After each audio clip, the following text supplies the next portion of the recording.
Hey, what's up everyone? Nick here. Welcome back to my Until Dawn Everybody Dies walkthrough. Again, remember, something fun that I'm doing with this walkthrough is I titled it the Douchebag Edition. And aside from having the end goal that every character is going to die in this playthrough, I also kind of imposed this condition where I'm always going to attempt to make kind of the douchebaggiest decision. And in the prologue, in the last video, you didn't really get to see a lot of that because there weren't a lot of choices to be made. And I mentioned this in the video, but the choices you make in the prologue don't really matter. But this is the first level where we're actually given some choices. In fact, and again, like I said, I'm not going to be revealing any spoilers or anything, but, you know, every once in a while here and there, I'll kind of tell you when a decision is actually going to make a difference. And in this level, there's a decision that you have to make that seems, you know, it just seems not pointless, but it seems kind of inconsequential, like nothing bad could possibly come of this decision. And the really cool thing about this game and the way it works is the specific decision that I'm talking about. This is Chapter 1, and depending on your decision, it will actually affect the outcome way later on in, I think, Chapter 5, maybe Chapter 6. But yeah, so that's kind of crazy to think about. You know, this small, seemingly irrelevant decision that you make in Chapter 1 can actually have a huge impact later on in the game.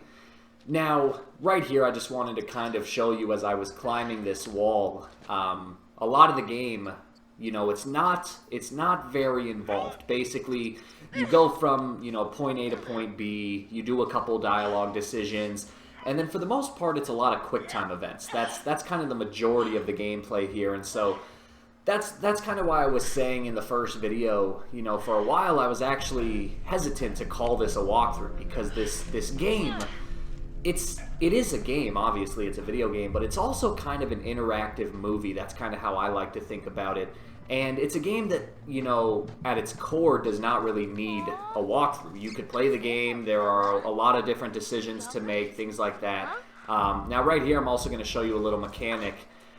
Remember, this is a PlayStation exclusive, and the PlayStation controller has a little motion sensor in it. And so you'll see these instances throughout the game where the game will actually tell you to stay still, to, you know, you can't move, and you have to keep your controller as still as possible. Now, of course, if you're having trouble staying still, you could just easily set your controller on a table and just leave it alone while the game plays out.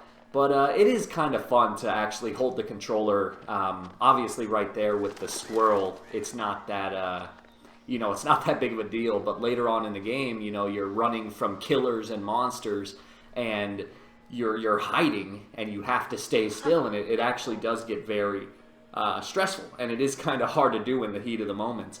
But yeah, so like I said, this game is not necessarily a game that needs a walkthrough. So at first I was going to call this just a playthrough, but there is a certain strategy in mind. Like I said, I do have a particular end goal to have all of the characters die. And there are certain things you could do that actually could potentially mess that up. So there are certain instances where you actually do need to do something specific in order to ensure that all of the characters will die. Now, right here, you're gonna kind of, for the first time, see what I mean by Douchebag Edition. So we are currently playing as Sam. The actress is, of course, Hayden Panettiere, probably the biggest name in this video game when it came out. And you're gonna approach this backpack here, and you're gonna see a phone ringing inside, and you're given a choice to either snoop through the backpack and take out the phone, or you can just leave it alone, you know, and respect the person's privacy.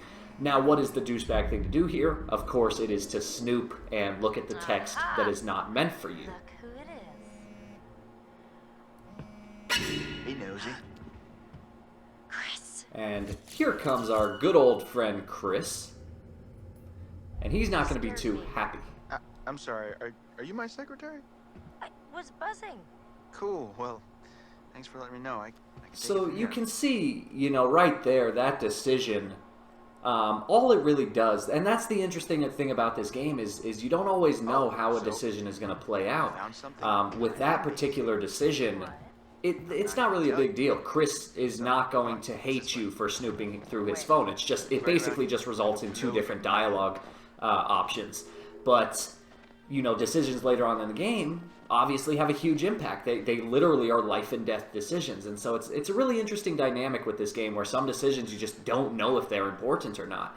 And it kind of always keeps you on your toes, and it always keeps you guessing, at least for your first playthrough. But the cool thing about this game, like a lot of these choice-driven games, Why is this even here? What do you mean? the cool thing about this game is there's a lot of replay value. Dude, have you ever met Josh's dad? Yeah. He thinks he's like Grizzly Adams or something. Now, when I say replay value, you know, obviously for people who want to get the Platinum Trophy, sure, they're going to replay the game, because what you want to do if you're going for the Platinum Trophy is your first playthrough. Well, honestly, for your first playthrough of the game, I recommend just playing through without a trophy guide, like just play for fun and enjoy the experience. But the easiest way to get the Platinum Trophy is to actually do an all collectibles playthrough first, and also try to get everybody to survive that playthrough. And then you can actually reload the game like halfway through, and then just change your decisions a bit in order to make sure everyone dies. And so you can actually get the Platinum Trophy in 1.5 playthroughs. I'm gonna go ahead and Now right here, I mean, come on. That is just... Oh, sometimes the game gets really corny. But anyway, this is where a big decision occurs. And this is not a decision that you have to make in order to ensure that everyone dies. But again, this is the Douchebag edition. And so we are doing all of the Douchebag decisions. And so what I'm going to do is I'm going to shoot this poor little squirrel. I feel so bad doing that, I tell you. But it had to be done. What are you doing? How could you do that? Chris, that is so effed up. What? That poor little guy was alive about 10 seconds ago. Oh, come on. Squirrels are just rats with bushy I tails. cannot believe you just did that. So I hated doing that, but that's what this playthrough is all about. And so you can see here now this crow just attacked Sam for seemingly no reason. And so like I said, you know, I'm not going to be giving away spoilers in this walkthrough, but I will tell you when some of the decisions are actually important ones. And believe it or not, that decision right there is important. If you do not shoot the squirrel, nothing happens. No birds will attack Sam, and all is well. If you do shoot the squirrel, then, as you saw, the crow will attack Sam. Now the main thing here becomes, why is this relevant? Why does it matter if Sam gets scratched by a crow or not? And later on in the game, I think it's in Chapter 5 or 6, there comes a point where Sam is being chased by the maniac. And it turns out that if you don't shoot the squirrel, you don't get that cut above Sam's eye, and you can escape from the maniac unharmed. Whereas, if you do shoot the squirrel, Sam gets the cut above her eye, and while she's running away from the maniac, she leaves a blood trail so that it's impossible for her to escape. The maniac catches her, and whether or not he kills her, you will see. But yeah, so it's just really interesting that small little decision right there, whether or not you shoot a squirrel, seemingly inconsequential, not a big deal, has a drastic impact later on in the game. And of course, this is this isn't new. There have been a lot of games like this, particularly the Telltale games. This is kind of their shtick. That's what they do, is these decision, choice-driven games.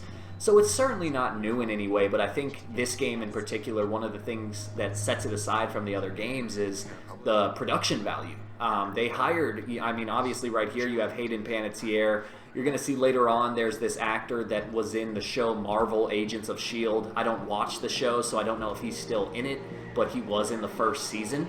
And then there's also this actor named Rami Malek, who I think at the time of this game, he actually wasn't really famous yet, but now he's the star of this show called, I want to say it's called Mr. Robot, and it's apparently a pretty popular show, and I think he actually won an Emmy for it. So yeah, they did hire some big names for this production, for this video game, and all of it is done with state-of-the-art motion capture. It really is a pretty big effort on the developers' part.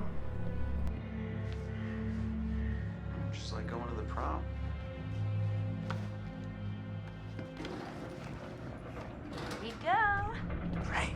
Adventure begins. Oh, I hope this was the right thing to do. What? You know, get everyone everyone together on the anniversary. I mean, Josh seemed really pumped about us all doing something, didn't he? Yeah, no, he definitely did.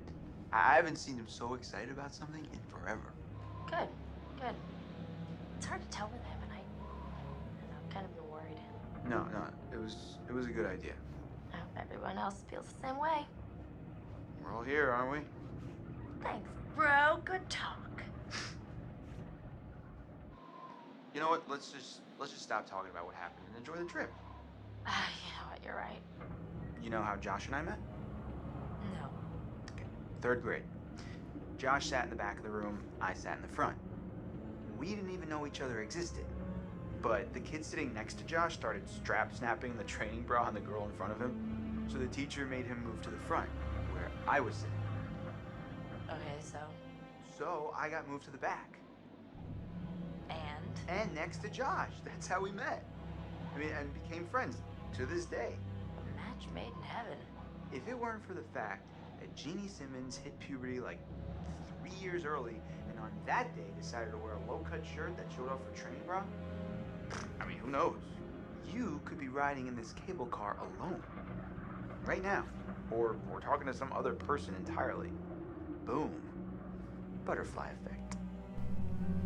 Alright guys, so now we're going to jump into the second half of the level.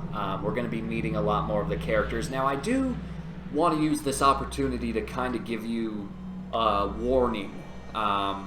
This game does start off pretty slowly, and as a result, you know, the walkthrough also is going to start off relatively slowly.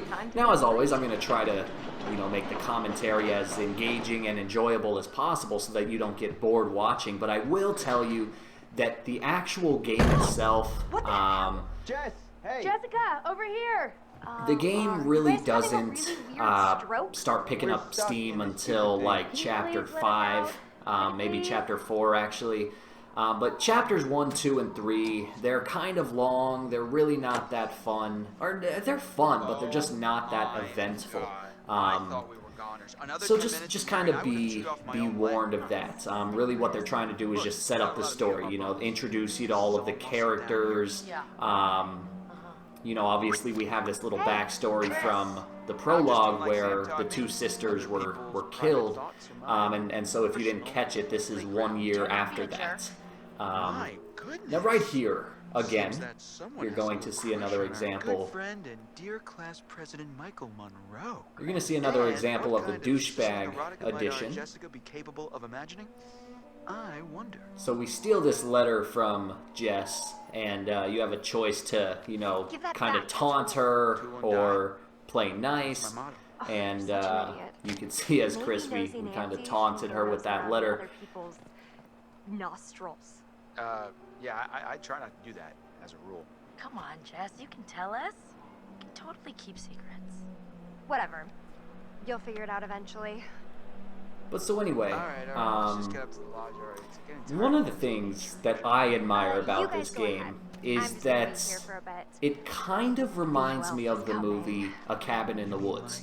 Now, What? if you don't know, A Cabin in the I Woods mean, is a you know, whoever. horror movie that came out, I think, in like 2015, maybe Did 2016. you see this view? Maybe even earlier than that, I'm not sure. But it's a critically acclaimed movie because it is a horror film, but it also just doesn't take itself too seriously. It has fun with it. Couldn't they have built one much And like in a lot of Rachel's ways, cable that's car kind of what then? this game does. So here we're going to meet two other characters. This is Emily, Mike's ex-girlfriend, and then this is Matt, her current boyfriend, kind of the meathead jock, if you will. And where's the bellboy when you need one? And so now we're going to take control of Matt. This is a character that we actually don't play much of in the game. I think we only control him like 2 or 3 times. We don't get to see a lot of Matt. And as you can see, in the Douchebag Edition, we're going to be making some really stupid decisions with it. Jesus! Now here's Mike. This is the guy that I was saying he was in the first like season or 2 of this show called Marvel Agents of S.H.I.E.L.D. You might recognize him. You guys, Michael! you really should have seen your faces right there. Dude, I almost clocked you just now. And so now you're going to Michael, you're a see, jerk. you know, again, this Guys, decision-making we're all friends scheme here, that I right? decided No to need for violence, just a little employ in harmless this fun. walkthrough. We're up in the woods, spooky, Come on, let's get into the spirit. So here we go. As This Matt, we're spirit given thing? a Seriously, choice what's wrong with you? any second Like now. mood, Em. Right here, I think. What? Oh, come on, they just keep talking. Always get like this. Alright, right here. So threaten or welcome, we're going to choose threaten. Michael, you gotta step off. Emily and I are together now, and that's just the way it is. I'm not gonna tell you again. Do we understand each other? Well, I thought maybe we could move past all this. Be buds, but yeah, fine. Mike. No, it's totally All right, cool. I'm so just gonna head down the road. Matt be all mature is and shit by kinda myself over here. throwing down the hammer Peace. on Mike here. Message. And Kind of hot when I you're do gone, wanna you know I do that? wanna point out one thing. So, you know, earlier in the video I was saying Crap. that What? I'll hold Hey, that thought. could you take these the rest of the way? The bags? Yeah, all the bags. Why? I need to go find Sam. Okay. Sorry, I really need to go find her. I totally forgot I needed to talk to her before we get all the way up there. This really can't wait. We're almost there. It's important. Alright, so the rest of it is that, just please. stupid decision making. I'm gonna try to persist and do again the douchebag decisions. But I really don't think you should you know, the head thing I back was saying down the about trail this by game yourself. earlier is that Seriously? It's cold out, and the it's getting game dark. doesn't take You're gonna itself protect too me from it being seriously. dark out?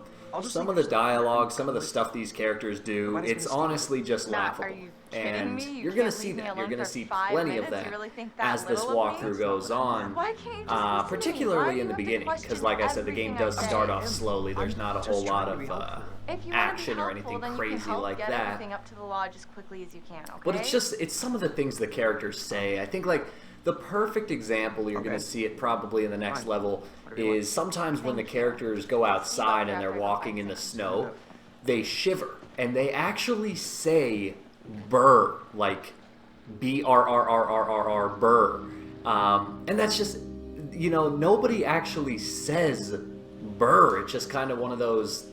It's like an onomatopoeia. Like no, it's not an actual word. Like people don't actually say burr, but the characters in this game do, and they do it quite often. And that's just one of the few examples that you're gonna see. And I like to think, and you know, I can't say this Oh, hello. with certainty. Somebody's getting a little friendly. And not in the friend zone kind of way. They might need to check the expiration date on their big breakup.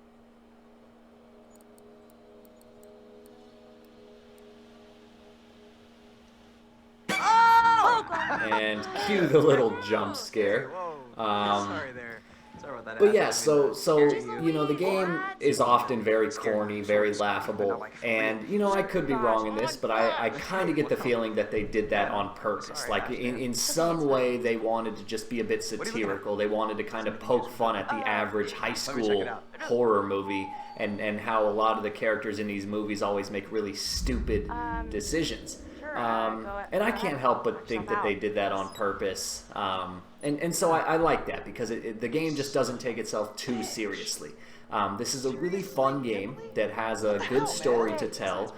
It's very interactive, very fun. A couple good jump scares here and there.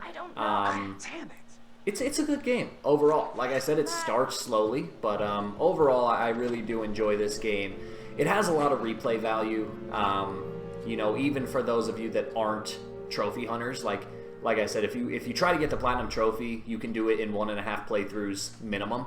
But even if you don't care about trophies, like the game does have a good amount of replay value, because, you know, in one playthrough you might want to see. I remember on my first playthrough, I only got through it, and I think only one character survived. Whereas, you know, then I did the playthrough where everyone survives, and then of course this is the playthrough where nobody survives. But who am I to retaliate? What choice do I, a supple young rebel girl, have but to surrender to the strapping military guard come to take me into custody? See, like, this part is just, it's hard to watch almost. Like, you're watching just two high school students flirt with each other. And then right here, I do want to point this out. You'll notice that I miss a couple of these quick time events. I am doing that on purpose. I do not have, I actually have very good reflexes but that wouldn't be apparent from watching this. The reason I intentionally missed, like right here, the reason I miss it is because then the snowball hits her in the face, and I just think it's really funny. Now right here comes another douchebag decision. Again, this is one that was really hard to do, but I had to do it. You're gonna throw this snowball, and you're gonna hit Mike. Now you can hear this romantic, corny music playing, and like I said, it's almost a little hard to play because it's just kind of laughable. It feels like an interactive episode of Dawson's Creek or something like that. But here you go. You can actually throw the snowball at this poor little bird. Oh my god! And the bird will die. And it was so hard for me to do that. I really didn't want to, but I didn't do it on purpose. but I had to. In fact, one of the most interesting things about this game, even though it is a very good game, like I said, I find myself not caring about any of the characters. And what I mean by that is, you know, when I played The Walking Dead Telltale Season 1, there was a point a long time ago where I tried to do something on my channel where I basically did a bad decision playthrough. Basically the same as this, like a douchebag decision playthrough. And if you're not familiar, in Season 1 of The Walking Dead, you play as Lee Everett, and you're taking care of this little young innocent girl named Clementine, and she's just like the sweetest little girl. And when I tried to do this mean decision playthrough, I couldn't do it. I couldn't even get through the first level because, like, Clementine in the game is such a good character that you really do care about her, and it actually hurt me to make bad decisions towards her, like being mean to her and things like that, to the point where I couldn't even do it. That's how powerful that game was. I cared so much about this character that I couldn't make a mean decision towards her. Whereas in this game, so you can see right there, I didn't even press the quick time button, and yet I didn't die. So sometimes it really doesn't matter what you do. But so yeah, but in this game here, I really have no problem making bad decisions because you'll find that, at least in my opinion, I really just don't care about any of these characters. Like, they're not bad characters in any way, but I just don't really care about any of them. They're not you know, none of the characters are particularly interesting. But there you go, guys. That's the end of Chapter 1. Now we're going to go back to the psychiatrist's office, as we will at almost the end of every level, and we'll have to answer a few of his questions. So this is something we already saw in the prologue, and we'll typically see that at the end of every level. And like I said, it will become more clear as we progress through the game what these meetings are actually all about. Seems we hardly scratched the surface in our last session, so let's go a little bit deeper this time.